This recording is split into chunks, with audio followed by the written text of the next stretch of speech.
No one dreamed she'd become Britain's first woman Prime Minister, not even the lady herself. I don't think that there will be a woman Prime Minister in my lifetime. And I don't think it depends on so much whether it's a man Prime Minister or a woman Prime Minister, as whether that person is the right person for the job. In 1959, she didn't seem the right person for the job. Apart from her sex, her background seemed too ordinary. She was the daughter of a small-town greengrocer whose political ambitions ran no further than being an alderman. But it was from her father that she inherited those Sunday chapel certainties. In the late 1970s, she would need those certainties. The miners' strike and the three-day week had forced Ted Heath's government from office, and in 1975, to general amazement, Margaret Thatcher was elected Tory leader.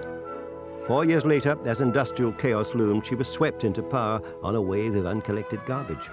Within weeks, she'd established herself as that rare beast, a right-wing Prime Minister with a reformer's passion, as she set out to transform British society. The unions responded to this challenge with defiance. There were ugly confrontations, and some of Mrs. Thatcher's colleagues implored her to soften her line. The country held its breath. Would the Iron Lady bend with the gale? To those waiting with bated breath for that favourite media catchphrase, the U-turn, I have only one thing to say. U-turn if you want to.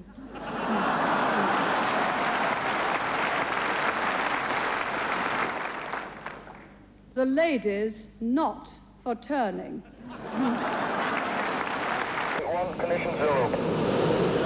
It was the Falklands War in 1982 which proved that the lady really did have iron in her soul.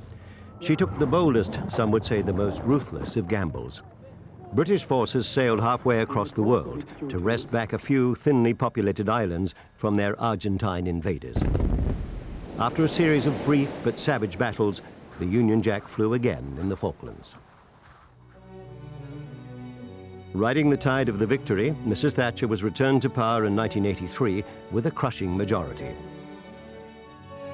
But soon, she was locked in a fierce power struggle with the miners' unions, the very forces that had overthrown her predecessor, Ted Heath. But Mrs. Thatcher entered the arena with an air of almost gleeful confidence. It is intimidation. It is unlawful assembly. The police are not partisan, they serve only the law. Protesters pelted the Prime Minister with eggs, but only won her more support. With the miners beaten, Mrs. Thatcher turned on Europe and the common market, but found her fellow heads of state curiously reluctant to submit. They're tiresome, and they're 9 to 1, and there are 9 of them being tiresome and only 1 of me. And I can cope with 9 of them, so they ought to be able to stand 1 of me. If European politicians resisted her charms, Mrs. Thatcher still had a devoted admirer in President Ronald Reagan, who shared her love of market forces and her hatred of socialism. And then she found herself sharing a sofa and some mutual admiration with a Russian socialist, a certain Mr. Gorbachev. Back home, however, Mrs. Thatcher's popularity was on a steeply downward curve. The poll tax, which had been rushed through Parliament, had antagonized people of all ages and every political shade. Violent scenes which seem to have been organized by the militant tendency. Members of Mrs. Thatcher's cabinet, who'd been bruised by her abrasive style, now turned against her. With brutal speed, it was all over.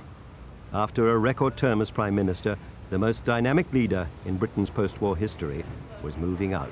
We're leaving Downing Street for the last time after 11.5 wonderful years, and we're very happy that we leave the United Kingdom in a very, very much better state than when we came here 11.5 years ago.